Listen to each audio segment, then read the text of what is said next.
Hello, Marina fans. Today I'm going to be reviewing the second half of her two-part new album, her fourth studio album, Love and Fear. Each album has 8 songs on it, and they combine to be a 16-song project that is now split into these two projects. She released Love back in the beginning of the month, and I've already reviewed it, so I will link my review in the description.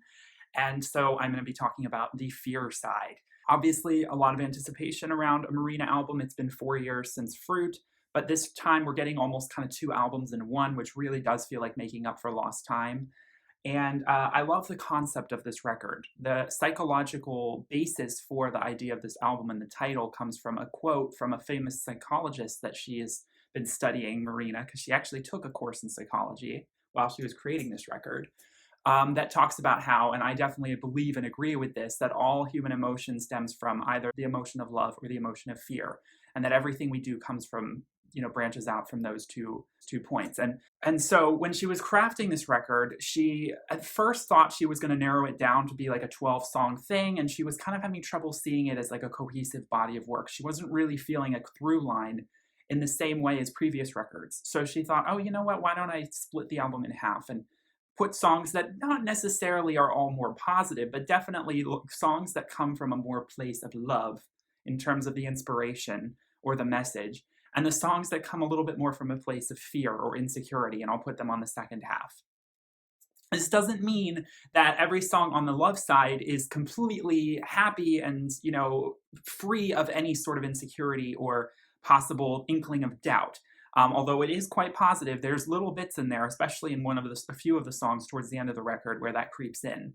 And then it doesn't mean also even more so that on Fear, we're getting like a really scary, dark, depressing part of this record. It's certainly sadder and it's a little bit more introspective, which I love in terms of the lyrics. I think we get even more specific kind of lyrics in this half of the record, where she's really kind of mining some personal struggles that she's been going through. And she hits on all these different topics with all of these songs. But it doesn't mean that there isn't hope on this side of the record as well. It's a very hopeful record, I think, overall. And I think it is cohesively pretty well tied together. I could even see definitely this song being condensed to a 12-song record, because there are a few songs that I'm not so in love with, particularly with the sonics. I don't have so much of a gripe about the lyrical content, because I really love where she's coming from with the lyrics. I really am down for the honesty, the genuine, brutal honesty that's sometimes really hard to put to paper. Her exploring all of that. But some of the sonics, I'm a little bit on the fence on with some of these songs. I definitely think, I would say that I've heard most of Marina's music, but I still need to get into the Family Jewels. I've only heard a few songs off of that record. But I will say my favorite record so far of Marina's is Fruit album. I just think Fruit is the most conceptually cohesive, the most interesting in sound, showcases her voice, showcases these gorgeous melodies and witty lyricisms and also deep lyricisms that just tie together to create a wonderful 12-track body of work. Whereas Electra Heart definitely had the interesting production. It definitely also had some gutting lyricism that was so, profound in many ways, I think. This record does feel a little diluted in that territory when it comes to the production, when it comes to the ambiance, when it comes to the live instrumentation, which is a lot more lacking on this record than it was on her previous. I never really appreciated how much more live her Fruit album sounds when you compare it to an album that feels very synthesized, very synthetic. And I understand she's experimenting. She's trying out slightly unique, more kind of electropop production. Think of artists like Royskop or Goldfrapp. There's little inklings of that. I talk about that with the song End of the Earth, which I'm not still really in love with, though it has grown on me maybe a tiny bit since I first heard it, just because I've gotten more used to it. But I want to just talk about the second half. It's easy for me to but I will be kind of referencing the first half to sort of go back and forth and balance these to compare songs and stuff. So I do think that sonically, and I'll go through this as I go through the track by track, there are just areas where this record feels incomplete or not fully fleshed out in a way. I've heard that some of these songs have been changed since they leaked as like little snippets that she released a couple years ago. Like some of them have just been, evolved into something kind of different. And I hear some Marina fans are kind of feeling a similar way. That being said, there's also some amazing tracks. So without further ado, let's just get into this. The first track on Fear is called Believe in Love. Now, I have to be honest. If I had to pick my least favorite song, probably not only off of Fear, but possibly off of the entire 16 songs, um, sonically, this song I think is the weakest. It's a sparser, kind of almost more rhythmic, almost a little bit more urban production. I know it sounds crazy to call it urban, but it definitely has a little bit more of a experimental electronic footing. It builds up in the chorus, I think, at least a little bit, but I don't necessarily feel like some of these songs, the choruses, they feel like they're building and building and then they don't really fully pay off enough for me. So I wouldn't mind the verses if the chorus was a little stronger, is sort of what I'm getting at here. But lyrically, and the lyrics do stand out, especially when she's opening up with very sparse percussive beats and very sparse ambient electronics. You say that I'm different to the girls you dated. You say that you found me. I'm the one you waited for. Guess I need to trust you when you say you love me.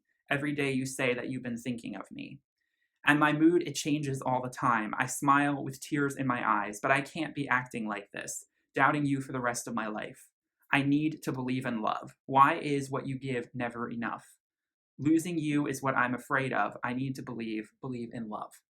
Marina has talked about this song coming from a place of insecurity where someone is finally really giving you the attention you've been craving, but you've had such a horrible history of like trust issues and this feeling of like, well, you say you love me, but I still am just never really going to believe you, and it's not really your fault, it's my history and it's just how things have been for me. How do I, fully accept and believe what you are saying? And how does my cynical brain believe in love again? I can definitely relate to this, as I've seen a lot of relationships fall apart, particularly in the last like 6 months. I don't know what's been going on, but romance has not been doing so hot lately in the microcosm and in the macrocosm, it feels like. Just personally, I've known a lot of my close friends and family, like I've just seen a lot of separations. And I've been thinking like, gosh, romance really is dying. Like romance is dead. How am I going to believe in love for myself if I can't even believe in it for other people who I thought were surefire going to get married? Like, this is so tragic to me. And that's why I get why this song is on Fear, because this is sort of you telling yourself, well, I don't know the answers to these questions, but I need to ruminate. I need to get them out. I need to get out these insecurities of these fears of like, why do I do this? Why am I always so nervous about this happening? Why do I feel so scared all the time of this? I need to do this. I don't want this to happen, but I don't know how to get there. And so these songs just feel like an avenue for further exploration to hopefully get you more towards the love side, but to ponder more. And I do appreciate, again, like I said, with these songs, the direction they're trying to head in, the thematic concept. It definitely fits very well. Just sonically, not so much for me on this one track. The next track, Life is Strange. I talked about how I was very excited to hear a song like that title because I love that statement. It would be a thesis statement, I think, for sure, for the existence of everything. It's beautiful and it's bad. It's beautiful and it's dark. It's just strange. Everything about life. I was really thrown off by the production of this track. I was not expecting the orchestral element. It's quite uplifting in a lot of ways, because when you think of these like kind of spunky orchestral riffs, you think of something that's like uplifting, right? Because that's the kind of production you would hear in something like that. But yet at the same time, the song is quite melancholy, but it's reaching to quite a cathartic level, I think, in terms of the chorus and the production. So it's an interesting juxtaposition for sure. She's definitely reaching the higher levels of her vocals on this record, a lot more than the lower register, which I've heard some people say, yeah, they lament a little bit. I do think I lament a little bit of her lower register coming through, because I think she's reaching a little too high on some of these songs. And if they were somehow just rewritten to be like a little bit more in, I think, her happier register. Not that she can't sing that high. I think she can, but it just feels a little strained. And I think her voice is much better suited for the alto, it's much better suited for the lower register. And I just don't know if I see these high notes she's trying to reach as like paying off completely. This has a very similar thematic element to the song To Be Human. I could see this as the sister song on that record. And that To Be Human could be placed on the fear or the love side. It's kind of the one that's kind of right in the middle. And I think that placing it towards the middle of the record is a very good idea, because it is kind of spanning both spectrums. Ever since my dreams have changed, I'm crashing down like a paper plane. Nothing ever stays the same, but all I know is life is strange. Whatever happens, I at least know this. And I'm taking stock of my reality and I'm analyzing it, which not too many people do in their fast, busy young lives. So, you can tell that she's been pondering a lot, the nature and meaning of existence. The next track is called You. I gotta be honest again, when I say that, you know what's coming. This is not a highlight for me off of this record. This is not a song that I want to come back to over and over again. And again, it's mostly due to the sonics. I just don't really feel it works together as a cohesive package, as a song that feels like it's got some sort of memorable hook, some sort of memorable moment with her voice. There's some fluctuations, there's some thin synthetic layering on her voice. I'm just not really feeling it. And this is where I do understand that some Marina fans are a little bit let down by the sonics of this record. It's not really something you can dance to, but it doesn't have an interesting enough production to really make you want to come back for more. And it just feels a little bit like the emphasis was all on the lyrics, and then there wasn't really a lot of thought put into putting the lyrics over a sort of sonic soundscape that made sense for it, or that made it add anything to it. I feel like you could just read these lyrics off and it would have the same impact, and adding it into a song is just unnecessary because the sonics just don't suit it at all, in my opinion. Not to mention, probably some of the more generalized and vague lyrics off of this record on this song. It's all about you, and I mention you all the time, what you do to me. You break me down, but I need you now. You don't know me like you think you do. You don't know I'm just as bad as you. The lyrics kind of come across as a little bit childish, but at the same time, it's just this honest, sort of frustrating kind of diary entry that I get where she's coming from with. But like I said, it's not a highlight by any means for me on this record. Okay, the album, I think, improves as we get further down. So Karma, this is an interesting song, and it's a song that has flavors of fruit, which I love. It feels a little bit more full-bodied in its production. I have those acoustic elements which I need. I just feel the flavor of it, and it's got a bit of a springtime Mediterranean feel. And she comes across, I think, much more clear in vocals and a much more sort of, much better story that is painted by the lyricism. Heartbreaker, real faker, getting off on bad behavior. Echoes of Electra Heart with these lyrics for sure. I know you inside and out. You're losing your temper. Do you think they won't remember? You're only sorry when you're coming down. So true. Real hearts don't lie, take it from me. You'll see in time. It's funny how it all goes down. Don't be sorry when it comes around. I'm like, oh my God, I think it's Karma. And you can hear that irony in her voice. You can hear the humor that she's injecting into it. Like, oh my gosh, what a crazy thing that, I would have never saw that happening. Wink. Yeah, like I wasn't praying for this to happen to you all along. Sorry, like this just reeks of kind of subtle passive aggressive vengeance. Which we all kind of hope if someone treats us badly that, what goes around comes back around. When they find their new partner, their new person that they're going to fixate on, they can't, come crawling back and be like, oh my God, woe is me, when it's like, look, did you even listen to anything I had to say when I was struggling with what you were doing to me? And what you did to me? Do you really understand what you did? And have you learned anything from this? Because otherwise karma is just going to keep catching up on you. So this song is a cautionary tale for all those lovers out there who think that they can, mess around and not have consequences. And it's also kind of cute at the same time. I like that it's a little lighter and airier. Again, there's a lot of that juxtaposition in the lyrics versus the sonics on this half of the record, and I really actually find it quite interesting.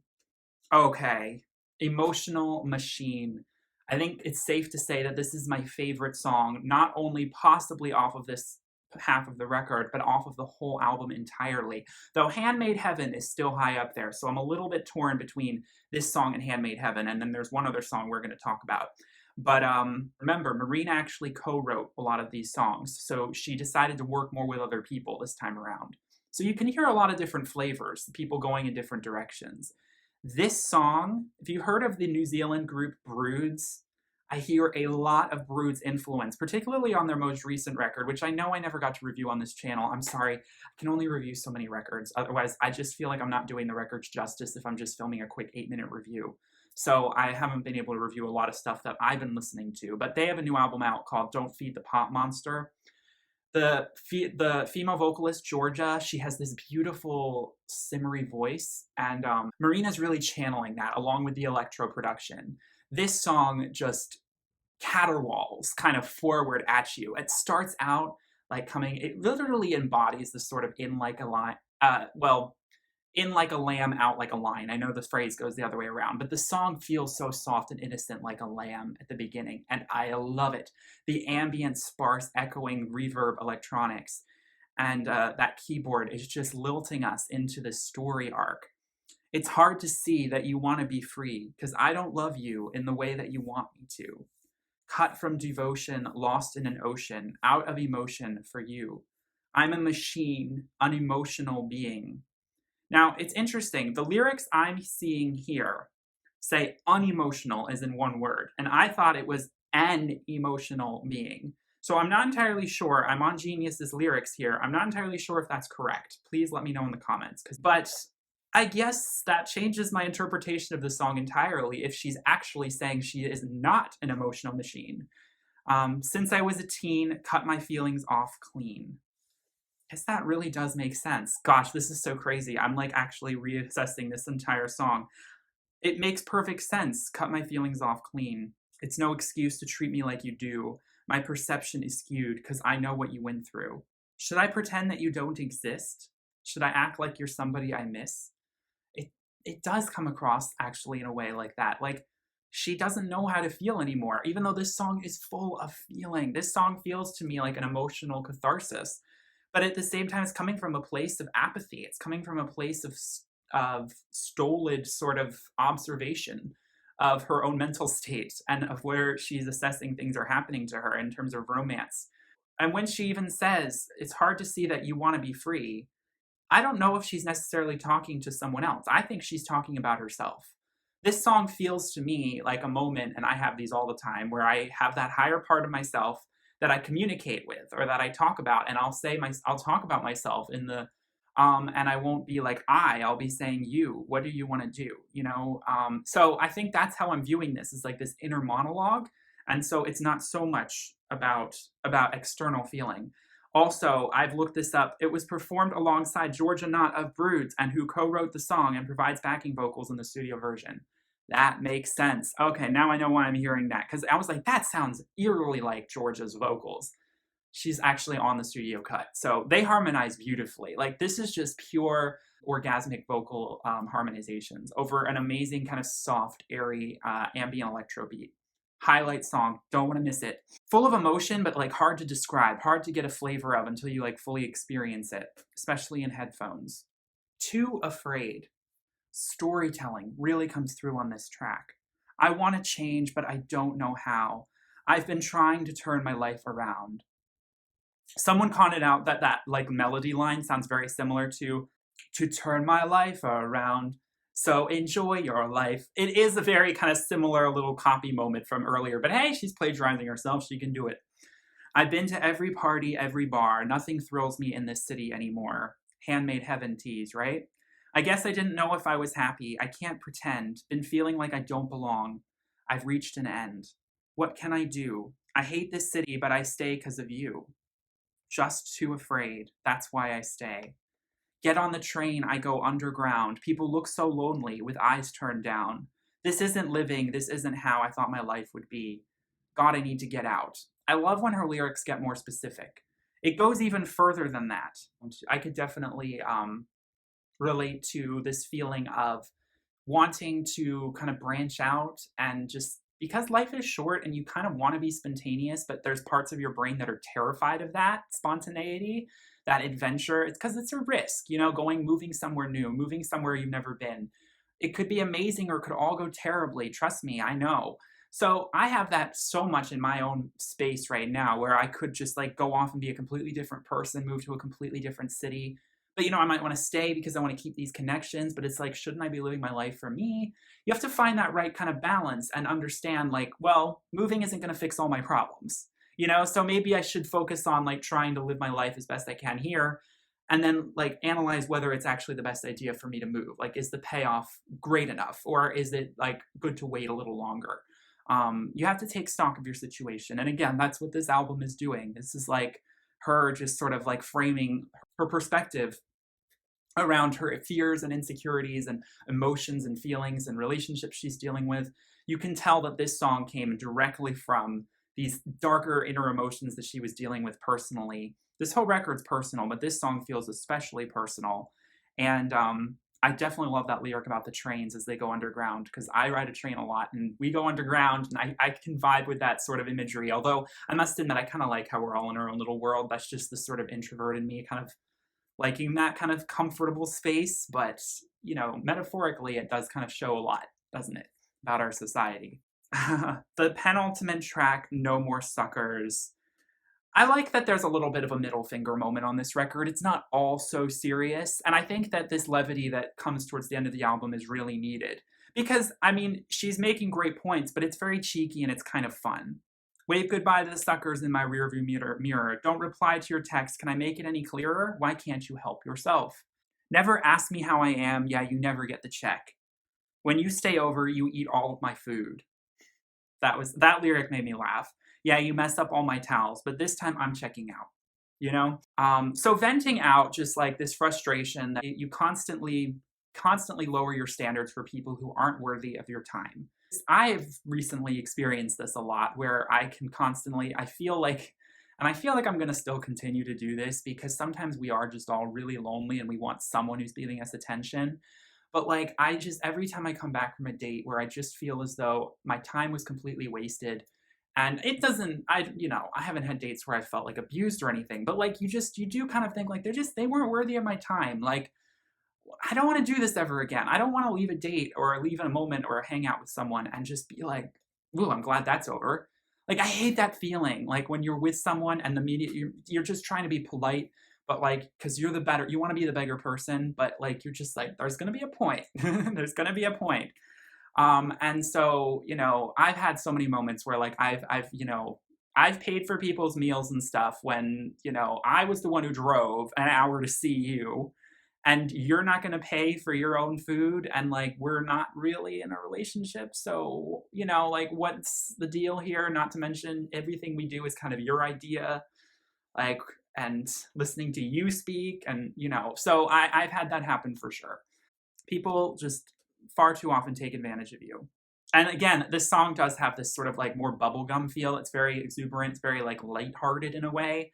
But at the same time, it's kind of like, it's a little bit like Electro Heart, it's except it's lighter than that, because the production is not like nearly as aggressive or avant-garde. It is quite bubblegum, I would say. All right, the final track, and I'm still really torn about which one I think is the strongest, but this is definitely a contender for song of this record. Soft to Be Strong. I love that title. It's so fitting for describing how life should be, how life is. She really shines at the piano. I know it's hard to be soft. I know it hurts to be kind. I know that when love is lost, it's only fear in disguise. She's summarizing the whole theme of this record. And I guess I've known it all along. This is where I feel like she really sails. And there was something about songs off of Fruit that this had that feeling for me, and I felt like it was a return to form for her. This is the kind of like lower register vocal, kind of mid-tempo, like smooth ambient electronic joyride that I was looking for from Marina, where it really showcases her beautiful, rich tone of voice, her deeply empathetic and, at once very open and profound and yet specific lyrics. I really found this to be like the culminating moment for me, where I was like, I get it.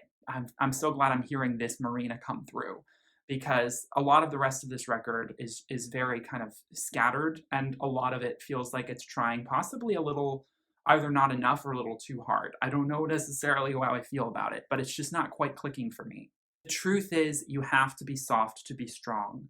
Finally, I feel the fear is gone. I found out love has to be soft to be strong.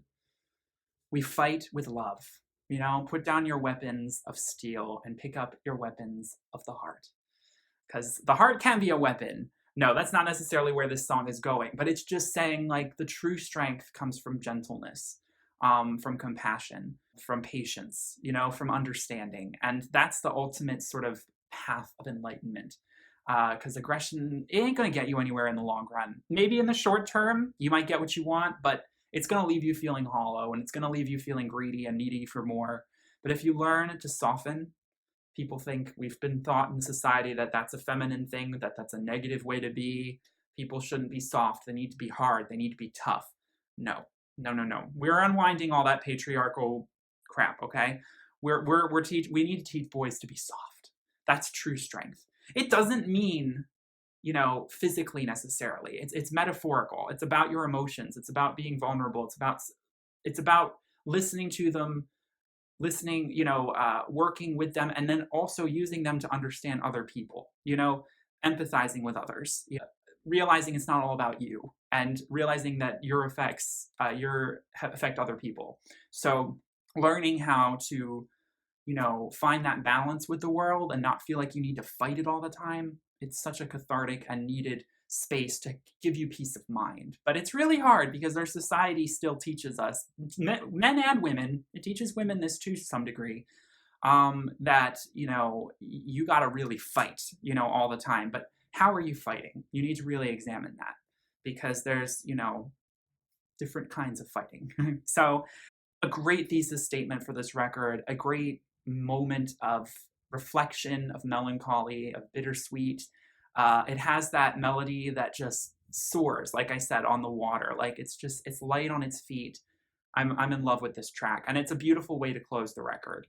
So good job, Marina, for tying it all together well. There were moments where I was losing you a little bit, and I gotta be honest, I do feel like the middle of this record is the weakest part. I feel like it starts out really strong, and then we have To Be Human, and then it goes, there's little spikes, and then we get to Emotional Machine and onwards, and we go back up again. So ends on a good note, begins on a good note, middle, not so crazy about. But, you know, it's still a great body of work, and she's giving us a lot of songs, and it ties together well. It's different. She's not going to want to repeat herself. You know, it's not, wasn't exactly expecting it to sound exactly like Fruit. I guess it's just, you know, I haven't been following Marina for as long, so this was, you know, I didn't have as much to compare it to. But, you know, it's definitely its own kind of thing. And I like that sonically, it definitely fits the black and white aesthetic, I think, because it's definitely not quite as colorful. In the production and in some of it, but like, you know, it's definitely got a little bit more of that, like in Orange Trees and in Baby and in Handmade Heaven.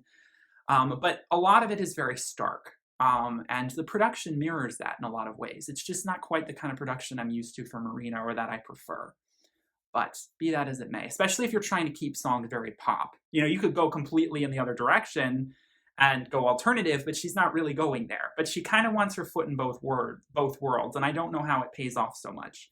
I expect kind of pop from her, electro pop, but that doesn't mean I wouldn't hate an alternative record from her as well. I mean, there's the Family Jewels, which I should be listening to.